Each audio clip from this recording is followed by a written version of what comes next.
Selamat siang anak-anak. Salam sejahtera untuk kita semua. Kita berjumpa lagi di kelas yang baru, yaitu kelas 9. Kalau kemarin sudah mencoba untuk Zoom bersama Pak Eko, hari ini kita akan mengawali pembelajaran kita di tahun pelajaran 2021-2022. Sesuai dengan jadwal, pada hari ini untuk jam pertama kita akan belajar matematika. Tapi sebelumnya, sebelum kita memulai pembelajaran kita, baiklah kita akan bersama-sama berdoa. Kita akan berdoa bersama-sama. Tuhan Allah Bapa kami yang Maha Kasih, kami mengucap syukur jika pada siang hari ini Engkau masih boleh memberikan kami kesempatan untuk bertemu dengan anak-anak kami kelas 9 SMP YBBK Sitiharjo meskipun melalui media Zoom. Kiranya Engkau memberkati setiap kami sehingga kami boleh mengikuti kegiatan pada siang hari ini dari awal pertengahan hingga akhir nanti hanya di dalam perlindungan dan pendampingan-Mu saja. Berkati anak-anak kami dengan ketekunan, semangat belajar yang baik, sehingga apa yang menjadi tanggung jawab mereka boleh diselesaikannya juga dengan penuh tanggung jawab. Terima kasih Bapak, sertai di sepanjang kegiatan kami pada hari ini, yang semuanya hanya kami serahkan di dalam nama Tuhan Yesus Kristus. Amin. Baik anak-anak, kita mulai saja pembelajaran kita pada siang hari ini. Bu Titik sudah menyiapkan media yang bisa kita perhatikan bersama-sama melalui PowerPoint.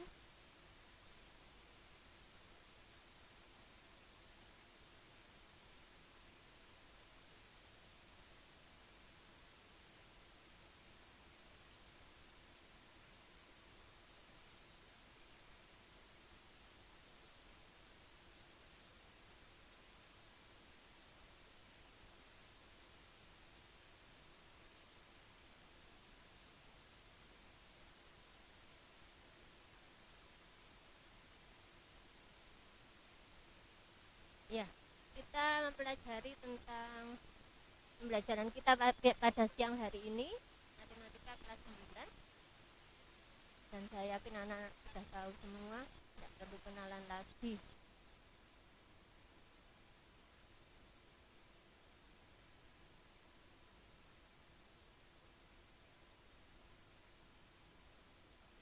Oke, untuk proses belajar mengajar di kelas 9 ini, khususnya untuk matematika, ada dua hal yang harus kita jalani bersama-sama, khususnya anak-anak kelas 9 di pembelajaran matematika, yaitu proses belajar mengajar ini ada dua kegiatannya, penyampaian materi dan penilaian. Nah, untuk penyampaian materi, nanti yang kita ikuti ada dua macam tentu saja. Yang pertama, jika kondisinya tidak memungkinkan, seperti yang kita alami saat ini, yaitu dengan model pembelajaran daring atau online. Dan jika nanti memungkinkan, kondisinya sudah semakin membaik, maka pembelajaran kita bisa dilaksanakan dengan luring di luar jaringan, yaitu tatap muka. Untuk yang saat ini kita ikuti sampai tanggal 20 nanti di masa PPKM darurat, kita melaksanakan dengan cara daring dan kita usahakan kita bisa melakukan Zoom seperti ini. Kemudian untuk luringnya, mudah-mudahan setelah tanggal 20 kita sudah diizinkan untuk mendatangkan siswa ke sekolah, sehingga kita bisa pembelajaran lagi seperti di akhir tahun lalu ketika kalian kelas 8.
kita lanjutkan.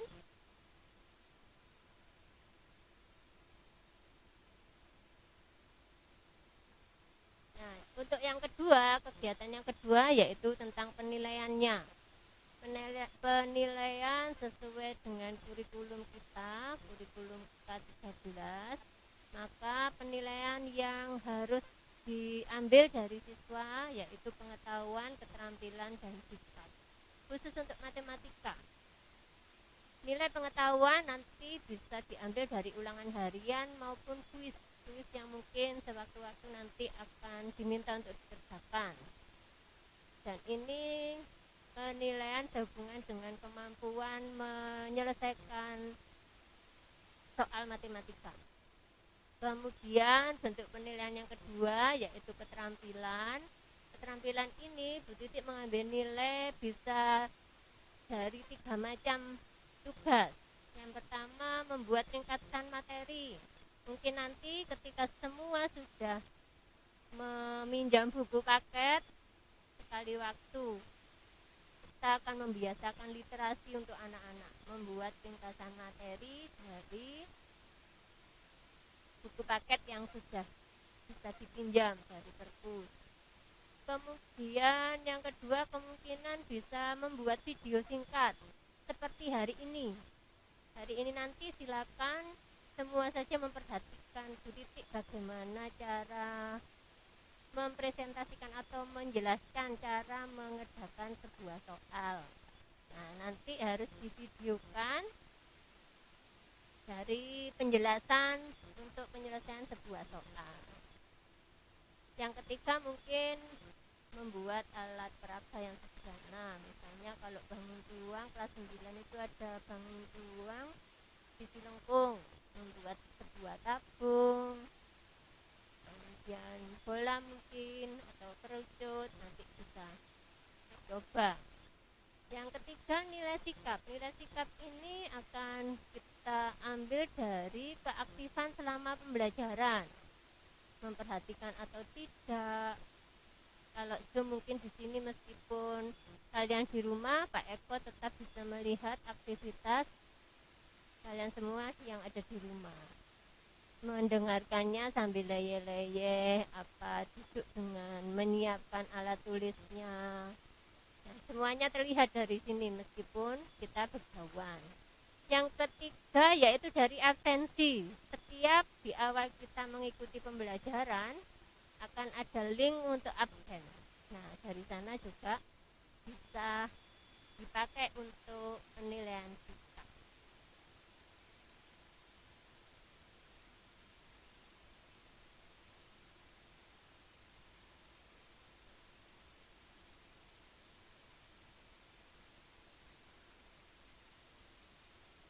Ya, ini adalah materi kelas 9 yang akan kita pelajari dalam 1 tahun, dalam 1 semester, atau selama 2 semester. Ada 6 bab yang akan kita pelajari.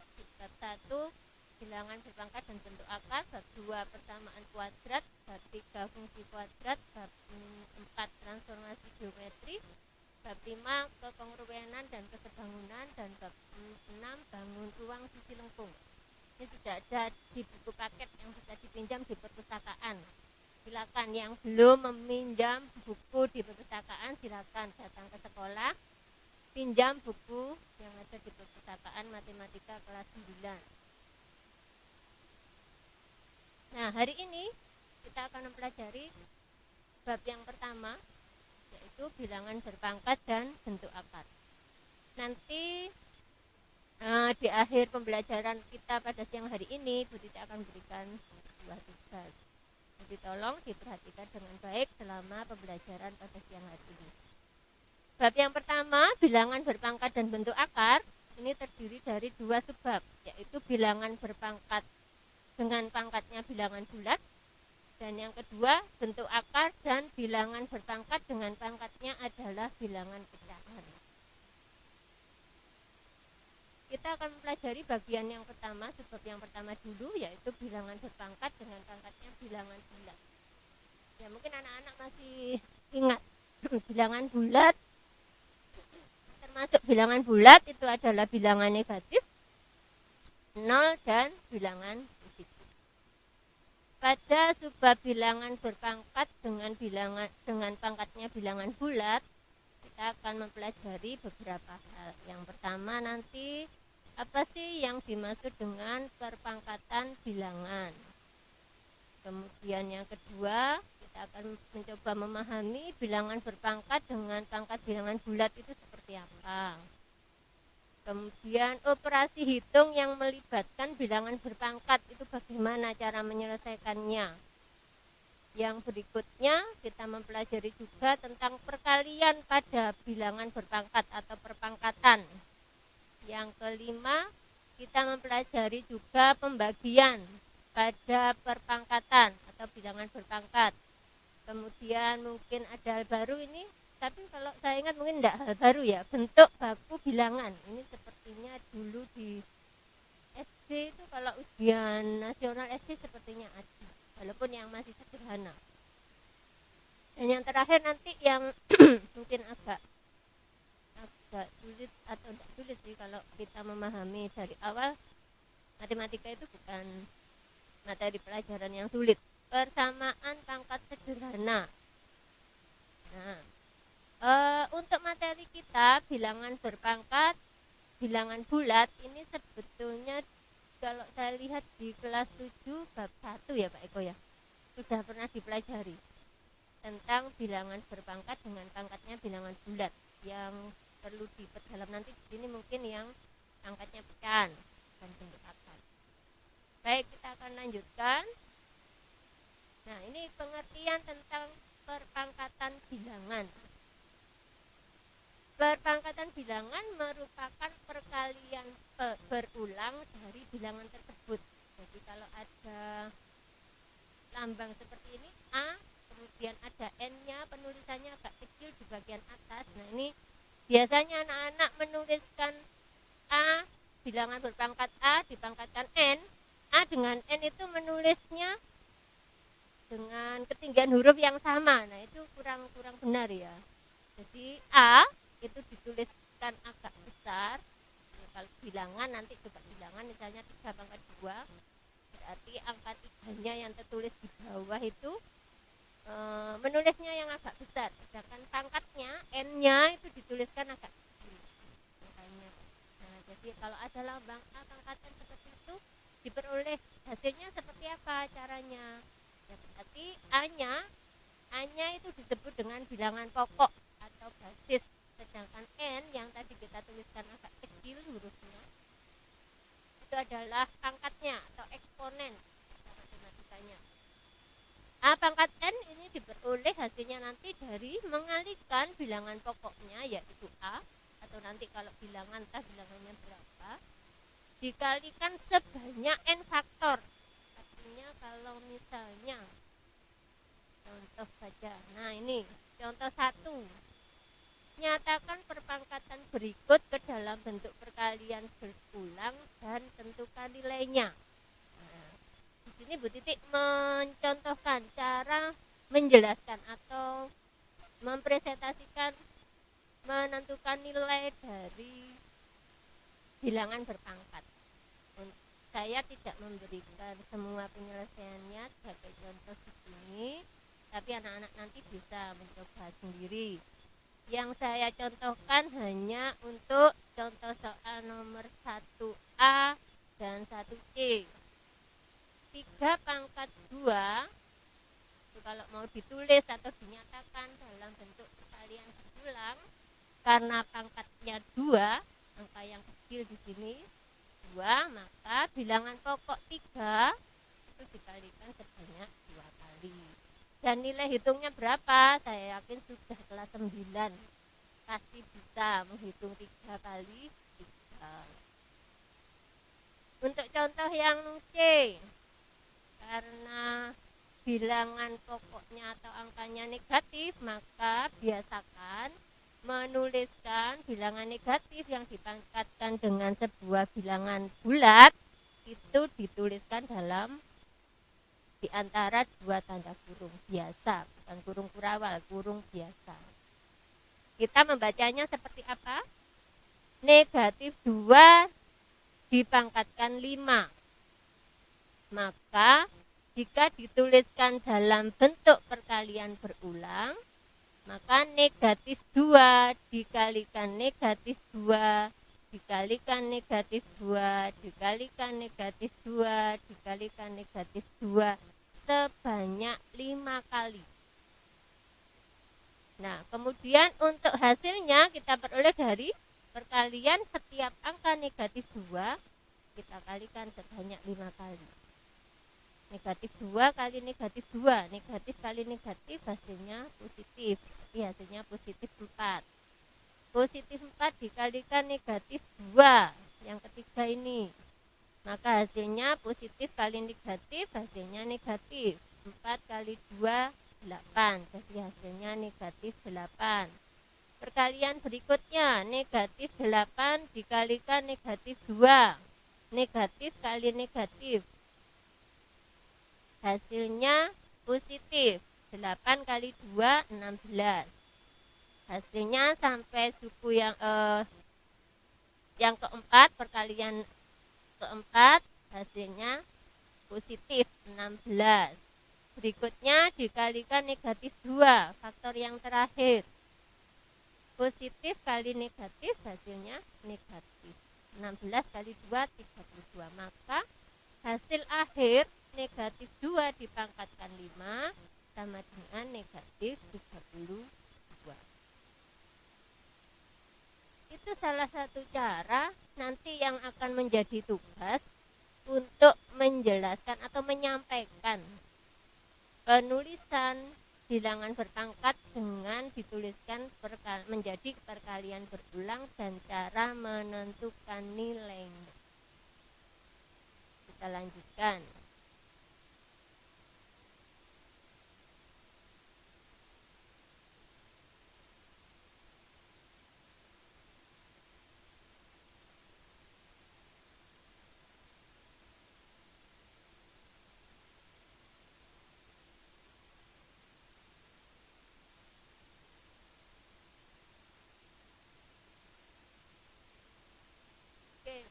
Berikutnya tentang yang kedua, bilangan berpangkat dengan pangkatnya adalah pangkat 0. Semua bilangan yang bilangan pokoknya adalah sebuah angka kecuali 0. Jadi kalau bilangan berpangkat asalkan bilangan pokoknya bukan 0, maka sembarang bilangan A baik positif maupun negatif jika dipangkatkan dan pangkatnya adalah 0, maka hasilnya adalah 1. Contohnya, meskipun tidak dituliskan di sini, 10 pangkat 0 hasilnya 1. Negatif 50 pangkat 0 hasilnya 1, bukan negatif 1, tetapi tetap positif meskipun bilangan pokoknya negatif. Asalkan pangkatnya 0, maka hasilnya adalah 1. Kemudian bilangan berpangkat negatif. Nah, karena tadi bilangan bulat itu adalah bilangan positif 0 dan bilangan negatif, maka untuk bilangan berpangkat dengan pangkatnya negatif, cara menyelesaikannya kita harus merubah pangkat negatif, yaitu min n ini, A pangkat min n, harus menjadi sebuah bentuk bilangan berpangkat dengan pangkatnya positif. Nah, caranya bagaimana? Ada sebuah identitas atau aturan yang sudah pasti. A dipangkatkan min n itu sama dengan 1 per A pangkat n. Jadi pembilangnya ini selalu 1. Penyebutnya adalah bilangan berpangkatnya tadi, tetapi pangkatnya sudah berubah menjadi positif. Dengan demikian, untuk bentuk A per B dipangkatkan min n, maka pangkatnya akan menjadi positif dengan merubah atau identitasnya bilangan pecahannya menjadi B per A per B dipangkatkan min n akan sama dengan B per A pangkat n. Pangkatnya jadi sudah berubah menjadi positif. Nah, ini contohnya. Contoh soal yang kedua untuk bagian yang pertama, untuk yang pangkat 0. 3 dipangkatkan 0 hasilnya 1. Negatif 2 dipangkatkan 0 hasilnya juga tetap 1. Karena walaupun bilangan pokoknya negatif, pangkatnya tetap hasilnya tetap positif. 3 pangkat negatif 2, ini adalah identitas yang kedua tadi. Pangkatnya berupa bilangan negatif, maka supaya pangkatnya positif maka menjadi 1/3 pangkat 2. Pangkatnya sudah berubah menjadi bilangan positif. Negatif 2 dipangkatkan negatif 2, maka hasilnya sama dengan 1 per bilangan pokoknya tetap.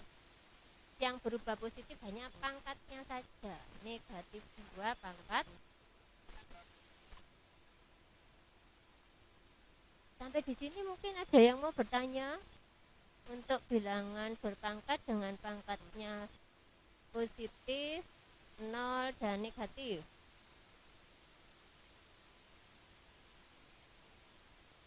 Tidak ada? Tidak ada ya Resen Pak?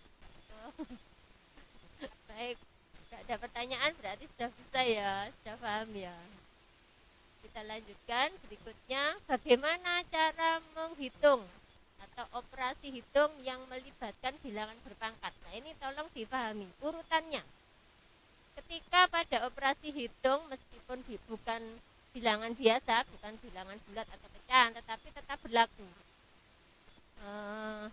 derajat yang ada di operasi hitung di matematika.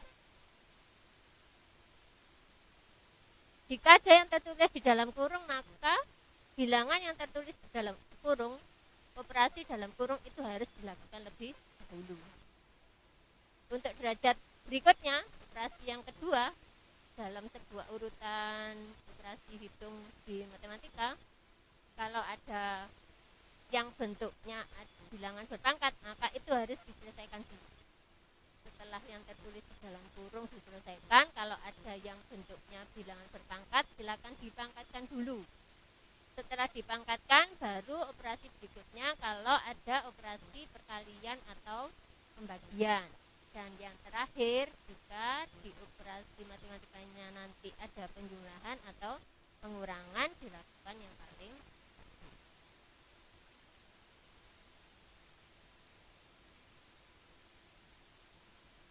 Contohnya, contoh yang ketiga, tentukan hasil operasi berikut. Yang pertama ini hanya penjumlahan saja, pangkatnya positif dan 0. Yang kedua penjumlahan saja, tetapi pangkatnya negatif. Yang ketiga, bilangan pokoknya adalah bilangan pecahan, sedangkan pangkatnya bilangan bulat positif dan negatif. Kemudian contoh yang keempat, bilangan pokoknya negatif dengan pangkatnya positif dan negatif. Nah, contoh yang kelima ini anak-anak yang campuran. Seperti langkah-langkah yang tadi harus kita lakukan. Ini, kalau ada yang tertulis di dalam kurung operasinya, maka itu harus diselesaikan lebih dulu. Kalau ada pangkat, berikutnya pangkatnya, berikutnya perkalian atau pembagian, dan yang terakhir penjumlahan atau pengurangan. Jadi saya akan mencontohkan dari contoh soal yang ketiga ini adalah yang bagian E, yang campuran. Sedangkan untuk soal A, B, C, dan D nanti tugasnya anak-anak di rumah untuk mengerjakannya. Ya, ini untuk E. Membacanya seperti apa? Baca ya, mau mewakili membacakan soalnya saja dan penyelesaiannya. Siapa kira-kira Pak Eko yang bisa diberi kesempatan untuk membacakan saja, bukan menghitung? Membacakan operasi campuran dari contoh soal 3 bagian E. Siapa Pak Eko kira-kira? Ada yang bersedia tanpa ditunjuk? Biar nanti mic-nya dinyalakan Pak Eko. Siapa yang mau mencoba? Tidak ada yang angkat tangan Pak Eko.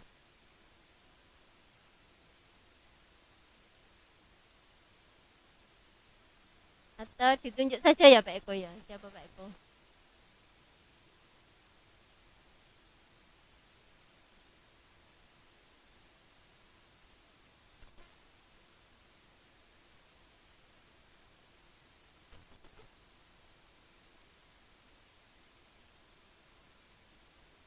Junior mungkin? Junior? Membacakan saja Yun. Tidak menghitung nilainya berapa. Nanti ada gilirnya sendiri. Kalau menghitung ini sudah Bu Titik tampilkan menghitungnya. Bu Titik hanya ingin membacanya seperti apa. Ayo Junior.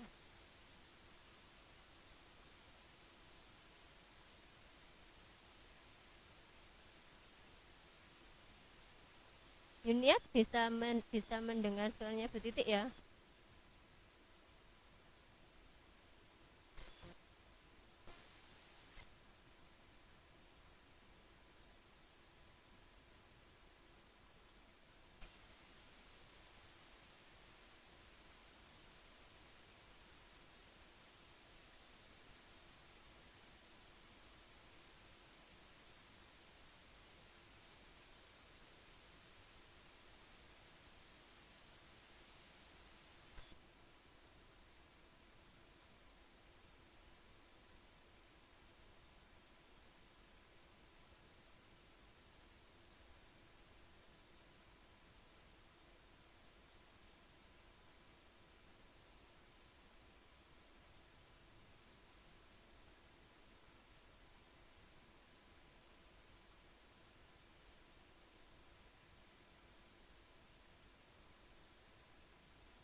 Masih ada yang belum masuk Pak Eko? Ya, enggak apa-apa anak-anak. Karena terbatas waktu di Zoom kita keluar masuk lagi.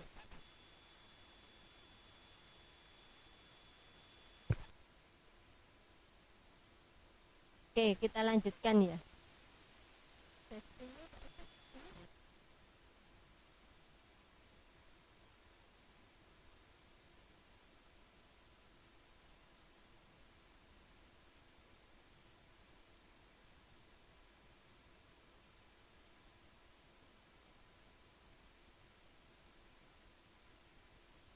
Gimana Junior? Oh, baru masuk Juniornya.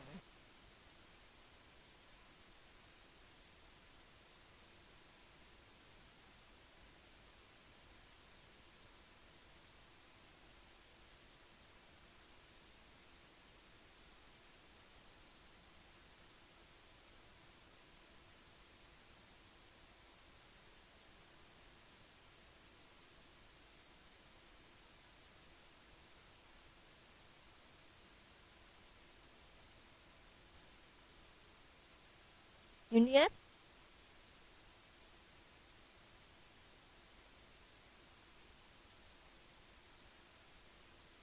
Silakan Junior mungkin bisa dibuka mic-nya. Silakan dibaca. Contoh soal ketiga yang bagian E itu membacanya seperti apa?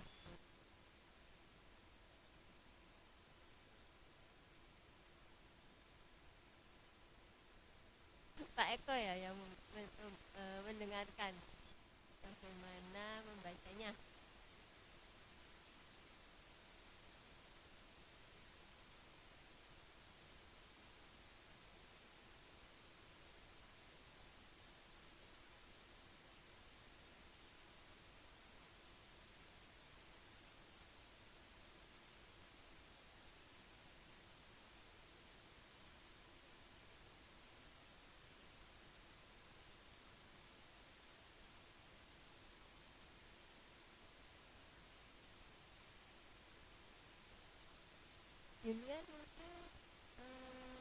videonya dibuka ya.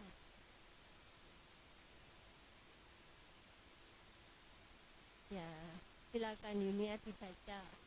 Gimana membacanya, Nak?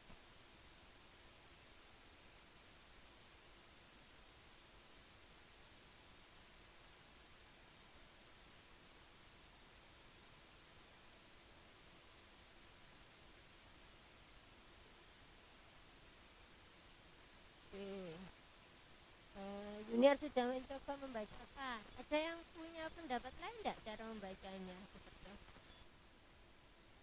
Bagus, Junior sudah mencoba. 2 dikurangi 2 per 3 pangkat 2 dikalikan 2 pangkat 3 ditambah 5 pangkat 0 pangkat 2 ditambah 4. Semua setuju seperti itu atau ada yang mau mencoba lagi? Silakan angkat tangan.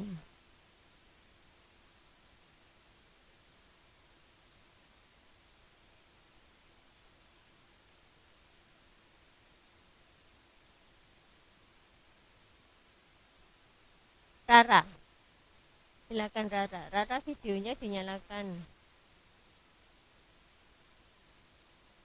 Halo Rara.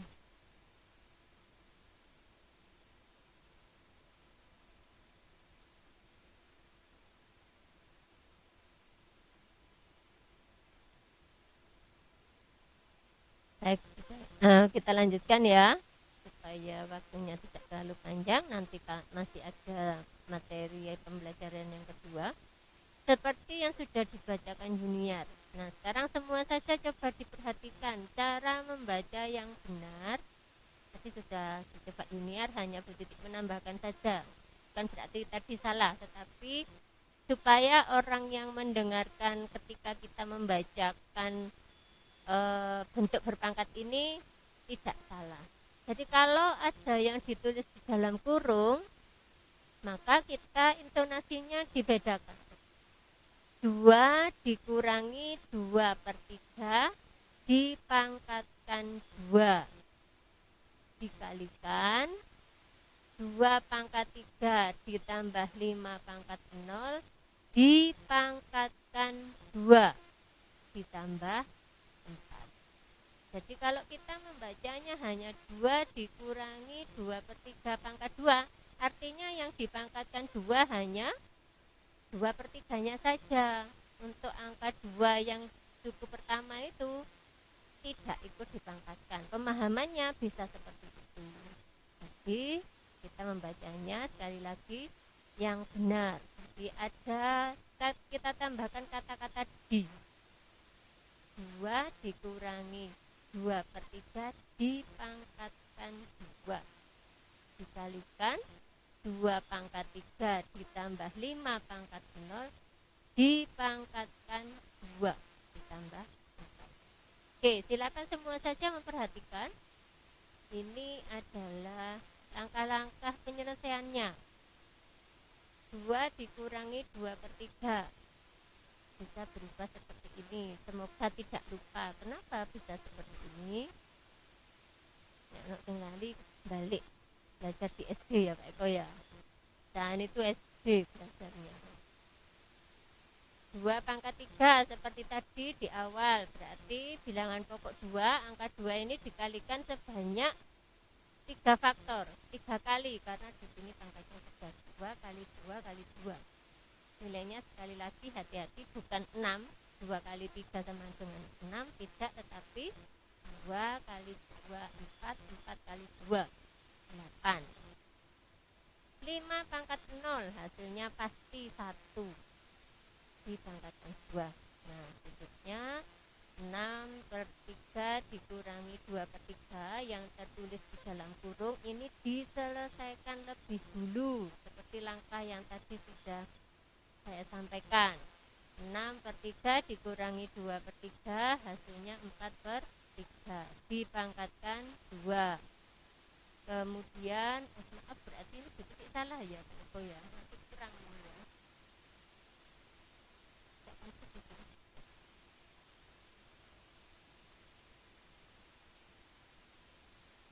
Maaf, ini sedikit malah tak teliti.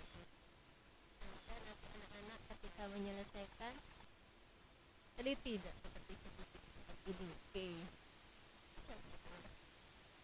Nah, ini hasilnya saja ya, karena pangkat 2-nya di atas. Oke, jadi nanti yang kita selesaikan 8 ditambah 1 dulu. Hitung 9. Oh, 9 pangkat 2. 81 ditambah. Nah, setelah itu operasi berikutnya yang kita lakukan jika ada perkalian dan penjumlahan, maka perkaliannya lebih dulu. Pangkatnya lebih dulu. 4 per 3 dipangkatkan 2, maka hasilnya sama dengan 4 pangkat 2 atau 4 per 3 kali 4 per 3.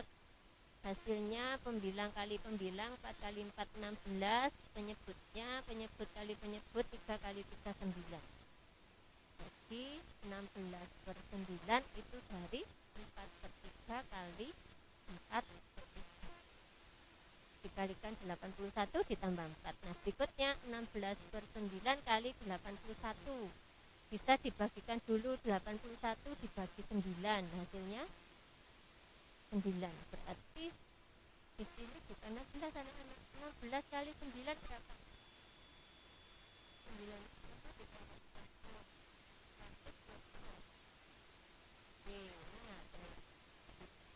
Masih salah ini.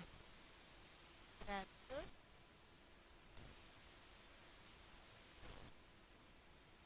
Nah, berarti hasil penyelesaian dari contoh soal ketiga bagian E setelah kita hitung hasilnya sama dengan 103. Nah, nanti tugas di akhir pembelajaran kita saat ini, tugasnya ini Bu Titik bisa mengambil ketiga poin tadi: pengetahuan kita, keterampilan kita, sikap kita. Nilai pengetahuannya dari mana? Ini tugasnya buatlah video singkat dari presentasi penyelesaian contoh soal 3 bagian E sampai A sampai D. Nah, ini tadi yang sudah kita kerjakan saat ini kan yang E, yang A, B, C, D belum. Berarti anak-anak awalnya langkah pertama ngerjakan dulu. Ini tulis penyelesaiannya seperti yang diselesaikan Bu Titik seperti ini tadi. Dicek lagi nanti ya sebelum di video supaya tidak salah seperti Bu Titik tadi. Sengaja ini tadi buat contoh yang salah ya Pak Eko, supaya anak-anak tidak salah.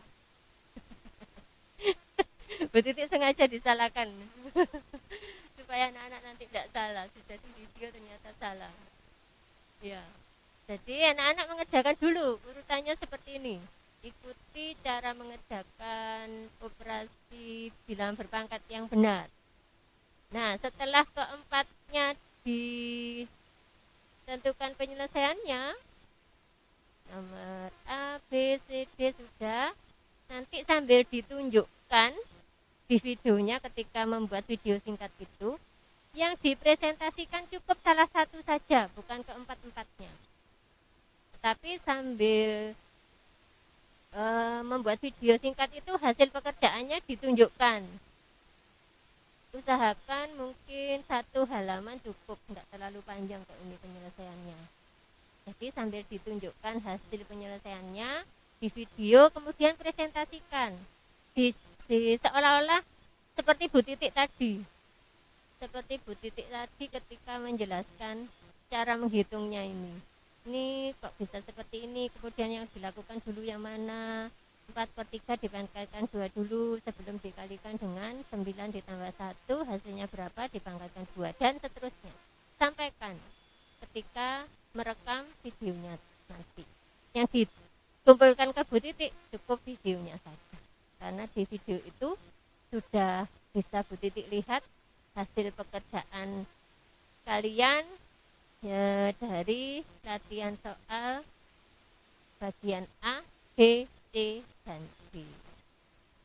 Mungkin itu saja untuk saat ini. Terima kasih sudah memperhatikan, tetapi sebelum saya akhiri, kalau ada yang bertanya silahkan. Oke, Reina, semangat. Nanti setelah ini langsung dikerjakan ya buat videonya. Bu Titik seneng loh ini lihat kita pembelajaran tapi anak-anak sambil goyang-goyang joget tak apa-apa.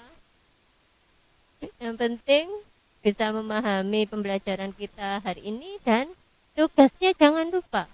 Harapan kami tidak ada lagi yang molor-molor tugasnya. Tidak banyak Bu Titik, hanya 4, soalnya mudah. Contoh mengerjakannya tadi ada. Yang sudah pinjam buku paket bisa dilihat caranya di buku paket juga ada. Bahkan soal di buku paket itu jauh lebih sulit dari yang Bu Titik sampaikan siang hari ini. Oke, tidak ada yang bertanya? Kalau tidak ada pertanyaan, Bu Titik akhiri pembelajaran matematika pada siang hari ini. Selamat belajar, tetap semangat, selesaikan setiap tugasnya. Tuhan memberkati. Selamat siang.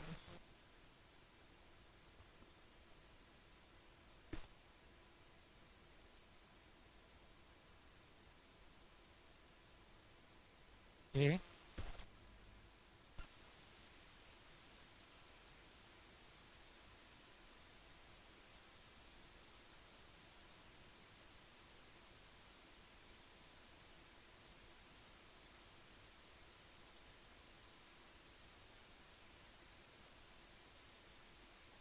Baik anak-anak, itu tadi kita sudah mendengarkan penjelasan dari Bibi.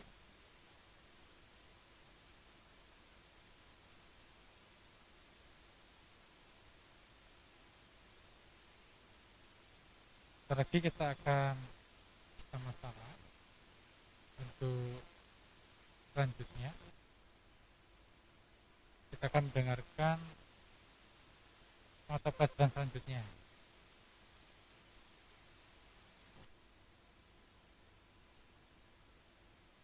Pelajaran selanjutnya adalah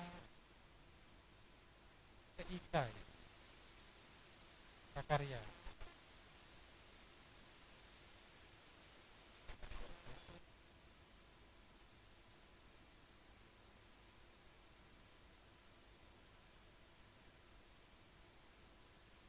Apakah suaranya terdengar jelas, anak-anak? Coba chat di kolom chat. Apakah suaranya terdengar jelas?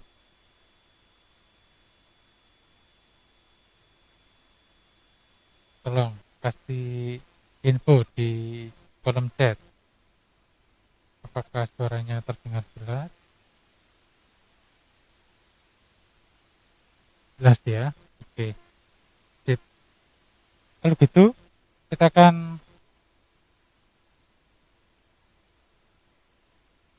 mendengarkan pembelajaran selanjutnya, yaitu dari Bu Swiss.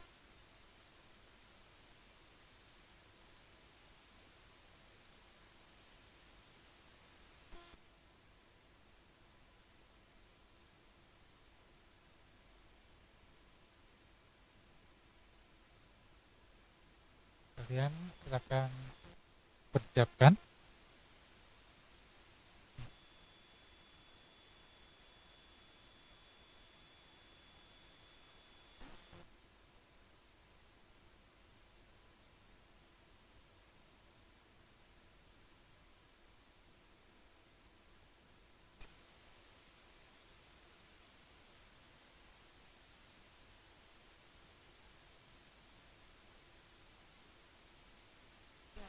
Selamat siang untuk anak-anak semuanya. Apa kabar? Masih semangat ya di jam terakhir ini? Ya. Sekarang kita akan belajar tentang prakarya. Sekarang di tahun ajaran baru ini kita akan belajar tentang prakarya.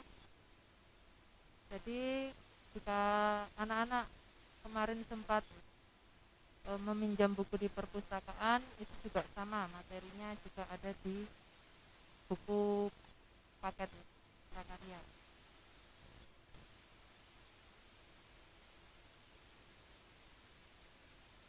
Ya, pertemuan ini kita akan belajar tentang kerajinan bahan keras.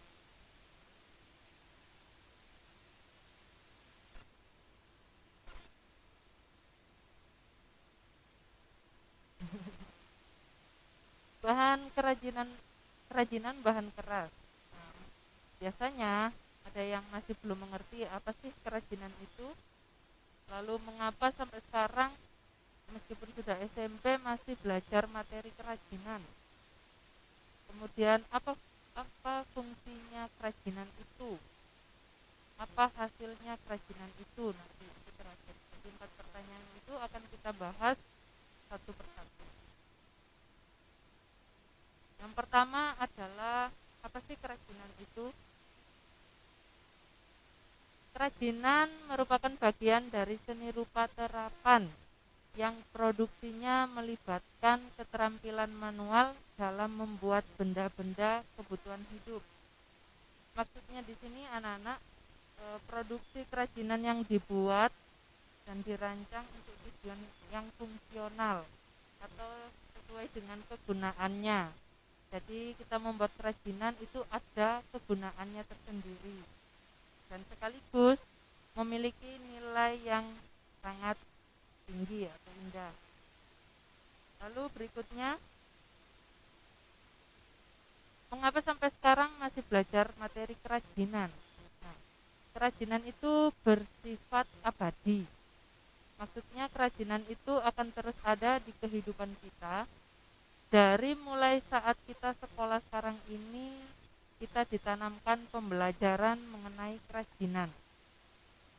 Jadi anak-anak yang murid yang dari awal sudah memiliki bakat tentang kerajinan, maka akan lebih mudah untuk proses belajarnya. Mungkin murid itu lebih cenderung kreatif, dan jika dia sudah punya gambaran atau bentuk apa yang akan dibuat, dia akan lebih mudah. Tapi murid yang dari awal tidak memiliki bakat tentang kerajinan, itu juga jangan sampai berkecil hati atau minder. Justru ini adalah tujuan dari belajar kerajinan. Makanya kita akan bersama-sama belajar bersama sewaktu kita masih sekolah atau pelajaran daring dari rumah, itu juga bisa kerjasama, tidak bekerja sendiri. Tetapi murid-murid lainnya juga bisa membantu juga. Kalau temannya masih kurang alat, mungkin teman satunya bisa meminjamkan, atau ide dia harus membuat apa supaya lebih mudah. Jadi saling membantu. Berikutnya,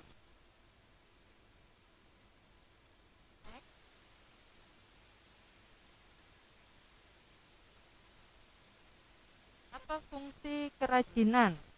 Ya, sifat dari kerajinan berfungsi untuk memenuhi kepentingan yang tertentu.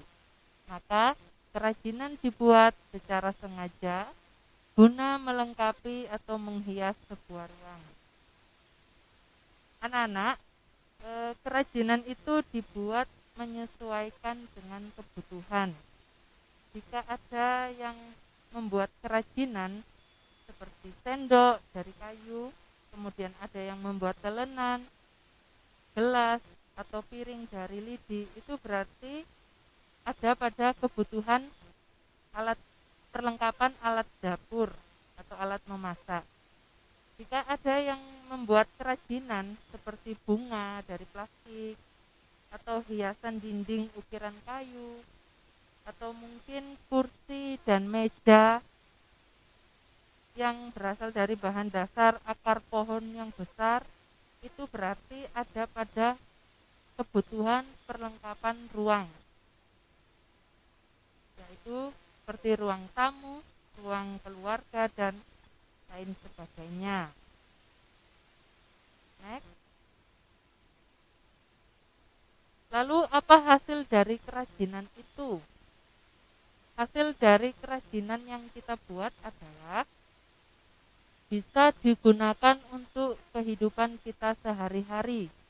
Kemudian bisa juga kerajinan itu dijual kepada orang-orang yang membutuhkannya. Hal ini kita dapatkan hampir di seluruh wilayah Nusantara.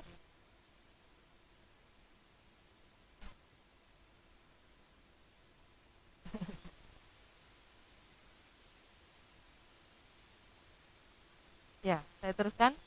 Hal ini kita dapat hampir di seluruh wilayah Nusantara dengan jenis dan bentuk yang sangat beragam. Begitu pula dengan aneka bahan yang disesuaikan dengan sumber daya alam dan buatan yang ada di setiap wilayah. Sama dengan kerajinan yang anak-anak nanti buat. Misalkan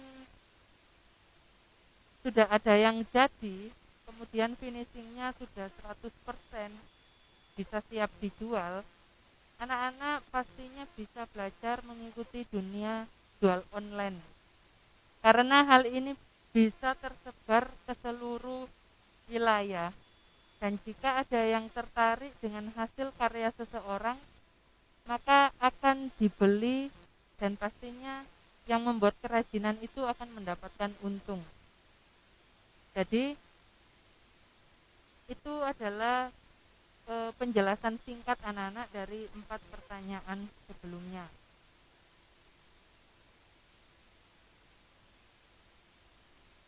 Kemudian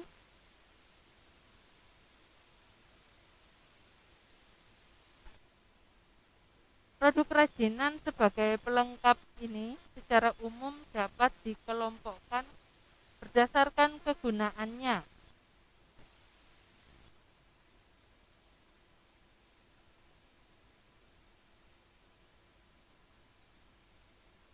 Yakni untuk memperindah struktur bentuk sebagai nilai tambah dari penampilan sebuah benda dan pelengkap busana dan lain-lain. Kerajinan pelengkap ini disebut juga sebagai kerajinan yang memiliki fungsi hias. Ya, kalau anak-anak tahu yang memiliki fungsi hias itu apa saja? Ada pot bunga, ada figura, ada asbak, ada jam dinding, dan lain sebagainya. Itu yang memiliki fungsi hias.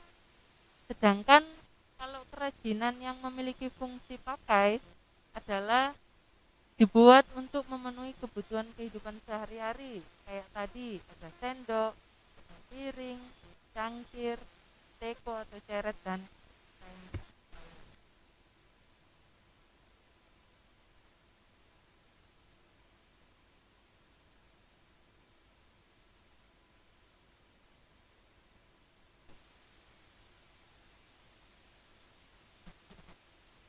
Keragaman jenis kerajinan, bahan keras alam dan buatan terlihat melalui produk-produk yang tersebar di berbagai daerah perkotaan dan pelosok desa. Jadi kita ketahui ada kerajinan dari desa dijual ke kota dan sebaliknya ada kerajinan dari kota dijual ke desa. Biasanya jenis bahan keras seperti kayu, bambu, rotan, kaleng, kaca. Nah, itu menurut anak-anak apa saja yang biasa dari desa ke kota biasanya dibawa apa saja? Ya, pastinya sendok, telenan. Karena di kota mungkin kalau telenan dari kayu nggak ada, jadi biasanya diambil pulaan lah istilahnya itu dari desa. Kemudian yang dari kota ke desa itu apa? Mungkin kayak magicom, kayak pokoknya bahan-bahan yang keras itu yang berasal dari kota itu dibawa ke desa. Selanjutnya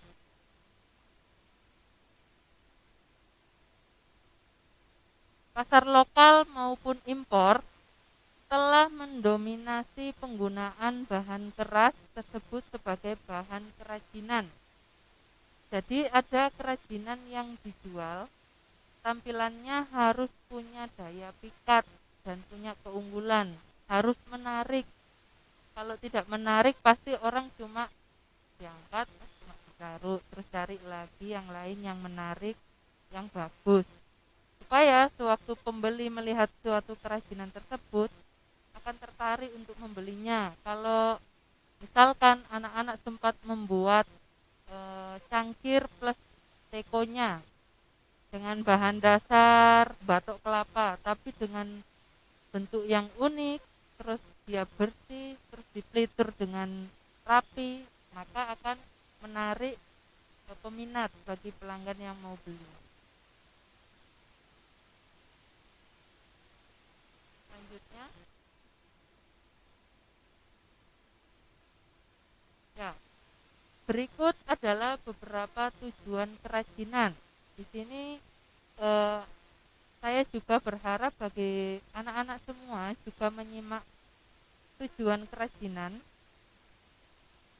Ada sebagai penghias, ada yang sebagai benda pakai, kebutuhan ritual juga ada. Terus ada untuk kebutuhan simbolik, lalu konstruktif.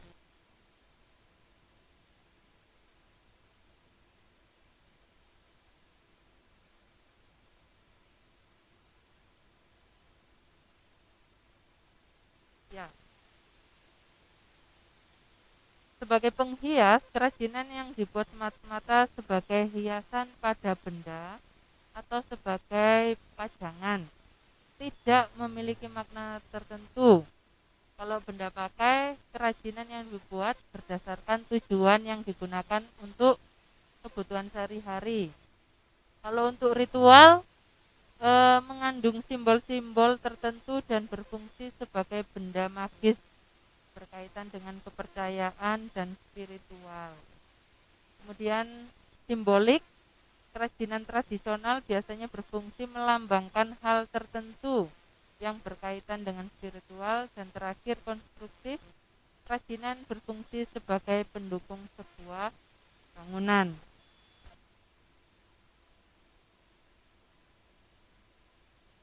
Lalu kerajinan bahan keras itu ada dua, yaitu alami dan buatan. Kalau yang alami memakai bahan baku yang berasal dari alam dan mengalami proses pengolahan namun tidak mengubah wujud benda. Apa itu? Misalnya ada kayu, rotan, bambu, tulang, biji-bijian, batu, pasir, dan kerang. Nggak mungkin kita akan merubah bentuk kerang atau bentuk tulang, nggak mungkin. Itu adalah wujud benda yang tidak bisa diubah. Kemudian yang buatan bisa dari bahan yang telah melalui proses pengolahan.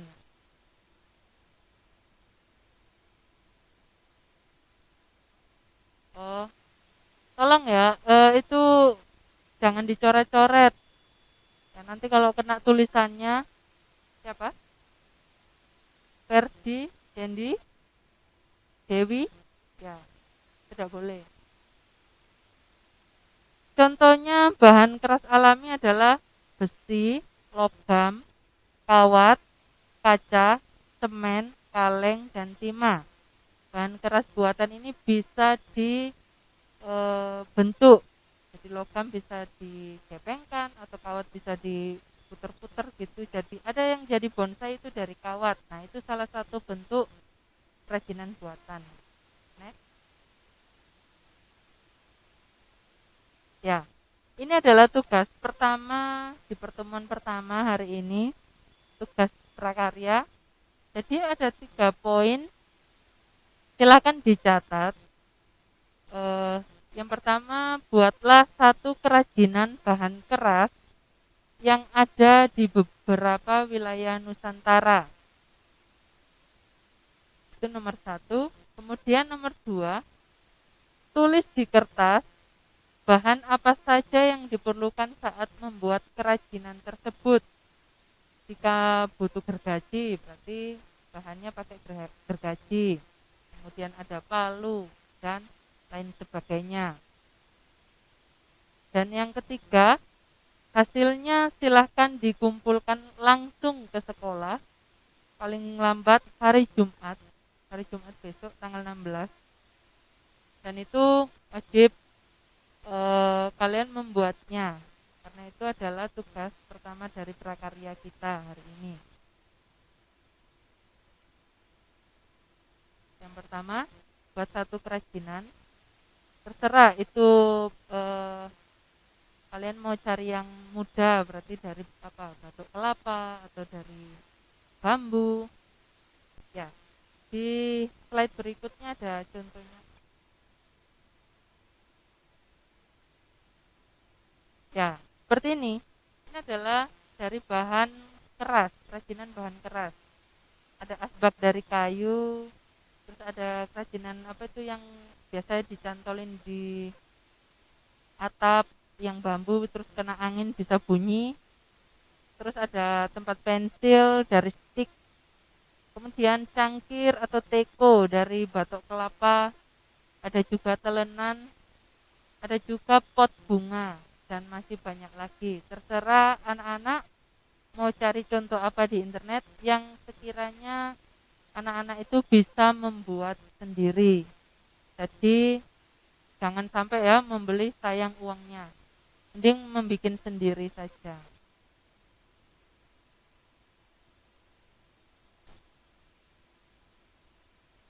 Ya, sudah, sekiranya itu pelajaran kita hari ini. Jika ada, misalkan ada pertanyaan lagi, bisa japri saja langsung ke Bu Swiss. Ya, saya akhiri. Selamat siang, tetap jaga kesehatan.